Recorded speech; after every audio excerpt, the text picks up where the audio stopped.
Assalamualaikum warahmatullahi wabarakatuh. Saya Regita Amalia Putri, nomor induk mahasiswa 2402010207990. Kali ini saya akan mempresentasikan tentang penerapan manajemen intelijen bisnis dalam mendukung pengambilan keputusan organisasi. Yang pertama, itu adalah latar belakang dan rumusan masalah. Latar belakangnya itu adanya ledakan data digital, yaitu adanya penjualan, lalu ada keuangan, dan pelanggan menghasilkan data operasional dalam skala masif. Lalu yang kedua, dari data ke strategi, itu ada data mentah yang perlu diintegrasikan agar menjadi informasi yang relevan. Dan yang ketiga, ada keputusan berbasis data. Di sini ada organisasi bergeser menuju data-driven decision making. Jadi, latar belakang studi ini didasari oleh fenomena ledakan data atau data explosion itu di era digitalisasi. Aktivitas harian seperti transaksi penjualan, transaksi keuangan, hingga interaksi pelanggan menghasilkan volume data operasional yang sangat masif. Namun, data mentah tersebut hanya akan menjadi arsip pasif jika tidak diolah. Disinilah organisasi perlu bergeser dari pengambilan keputusan tradisional berbasis intuisi menuju data-driven decision making. Adapun rumusan masalah yang dijawab dalam kajian ini itu mencakup 3. Yang pertama adanya penerapan, itu bagaimana BI diterapkan pada bidang operasional organisasi. Lalu ada teknologi, itu apa peran data warehouse, OLAP, visualisasi dan manajemen kinerja, serta tantangan yaitu bagaimana regulasi dan implementasi BI di era globalisasi. Lalu ada konsep dasar bisnis intelligence. Di sini BI menggabungkan teknologi aplikasi, metode, dan proses untuk mengumpulkan, mengintegrasikan, menganalisis, serta menyajikan data. Tujuan utamanya yaitu ada 3. Pandangan menyeluruh itu menyatukan perspektif lintas fungsi bisnis, lalu adanya tren dan peluang itu mengidentifikasi perubahan dan ruang pertumbuhan, serta efektivitas. Di sini mengurangi resiko dan meningkatkan operasional. Lalu ada tahapannya yaitu kumpulkan, integrasikan, analisis, dan yang terakhir sajikan.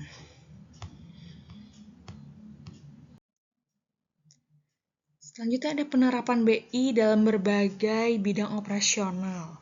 Yang pertama penjualan. Penjualan ini digunakan untuk memetakan pola pembelian, pelanggan, memprediksi lonjakan permintaan, dan mengevaluasi produktivitas antar cabang.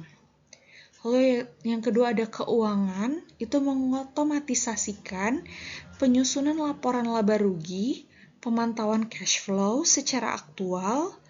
Lalu ada juga identifikasi pemborosan anggaran. Lalu yang ketiga ada SDM. Di sini mengukur produktivitas karyawan, mengevaluasi efektivitas pelatihan, serta menganalisa tingkat turnover untuk mempertahankan talenta terbaik. Yang keempat adanya pemasaran, yaitu memfasilitasi segmentasi konsumen secara rinci, memahami perilaku pelanggan, serta mengukur tingkat pengembalian investasi dari setiap promosi. Lalu ada peran teknologi informasi pendukung BI. Yang pertama ada Big Data and Cloud, itu menyediakan infrastruktur elastis untuk mengolah volume data raksasa secara fleksibel tanpa keterbatasan server fisik. Lalu yang kedua ada AI and Machine Learning. Di sini sebagai prediksi tren dan pengenalan pola secara otomatis. Yang ketiga, Internet of Things, itu ada data real-time dari sensor dan perangkat terhubung. Dan yang keempat, adanya Predictive Analytics. Di sini, pola tersembunyi dan estimasi kondisi masa depan. Lalu ada aspek yuridis dan etika pengelolaan data. Kepercayaan adalah output. Tata kelola yang baik meminimalkan resiko hukum sekaligus menjaga legitimasi penggunaan data. Di sini diatur pada Undang-Undang Nomor 27 Tahun 2022, yaitu kepatuhan terhadap perlindungan data pribadi. Lalu ada keamanan informasi yang mencegah kebocoran akibat serangan maupun akses internal. Lalu ada hak kekayaan intelektual, yaitu perangkat lunak dan database digunakan secara legal. Dan yang keempat, adanya dampak, yaitu kepercayaan pelanggan yang meningkat serta resiko hukum yang menurun. Selanjutnya ada data warehouse dan OLAP. Data warehouse di sini itu basis data historis terintegrasi dari berbagai sumber operasional. Lalu ada OLAP yang terdiri dari drill down, roll up, slice and dice, dan pivot. Kemudian kita akan melihat visualisasi data dan pelaporan real time. Data menjadi cerita. Di sini ada dashboard yang interaktif, grafik, heat map, dan KPI. Itu mempercepat interpretasi serta deteksi anomali.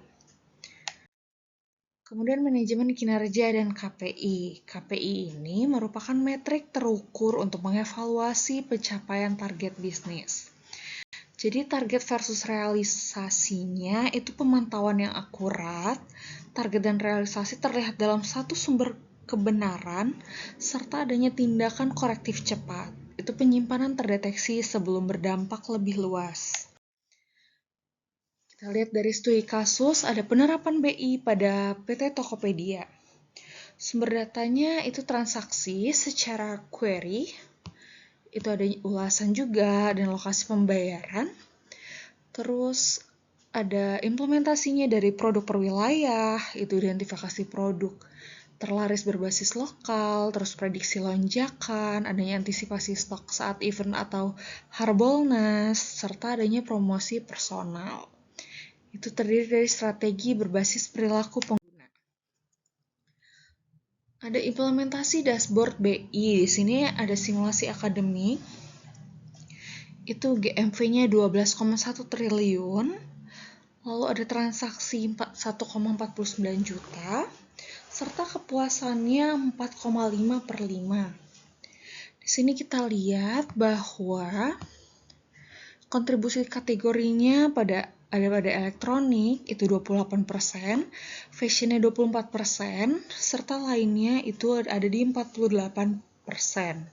Yang distribusi wilayahnya 58% itu ada di Pulau Jawa. BI dalam era globalisasi dan tantangan implementasi. Manfaatnya untuk global insight itu tren internasional bisa memahami perubahan pasar lintas negara, inovasi yang adaptif untuk mendorong fleksibilitas organisasi. Dan di sini juga ada tantangannya, yaitu investasi teknologi yang biaya infrastruktur dan integrasinya tinggi, kualitas data yang kebersihan dan konsistensinya menentukan akurasi, serta talenta analytics itu berdasarkan SDM yang ahli masih menjadi kebutuhan utama. Jadi kesimpulannya adalah BI, ini bisnis intelijen adalah aset strategis dengan 4 pilar untuk keputusan berbasis data yang berkelanjutan. Itu ada infrastruktur dan teknologi, lalu ada kualitas dan visualisasi, hukum dan governance, serta SDM dan budaya. Demikian yang dapat saya sampaikan. Terima kasih. Wassalamualaikum warahmatullahi wabarakatuh.